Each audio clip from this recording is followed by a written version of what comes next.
Pria asal Jakarta, Petrus, membagikan kisah di balik video penjual koran yang menangis.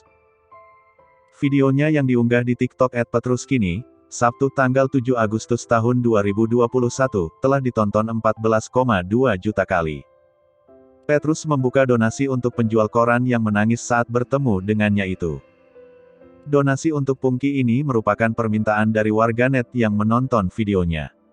Setelah videonya viral di Instagram dan TikTok, akhirnya banyak netizen yang minta open donasi, kata Petrus. Selain uang tunai, Pungki juga menerima telepon genggam dan sembako. Penjual koran itu sampai sujud syukur saat menerima bantuan dari warganet. Jumlah donasi Rp12.450.000, tapi kita belikan handphone senilai Rp2 juta, sembako Rp350.000. Jadi, sisanya Rp10.100.000 kita berikan uang tunai, ungkapnya. Dia terharu banget, sampai sujud syukur, sampai nangis-nangis, jelas Petrus. Sementara itu, mengenai unggahannya yang viral, dirinya mengaku bersyukur.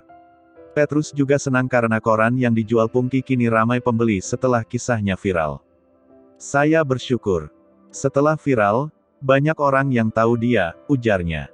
Saya tanya, ternyata korannya cepat habis. Banyak orang yang beli koran dia. Biasanya, dia kalau koran habis itu sampai malam.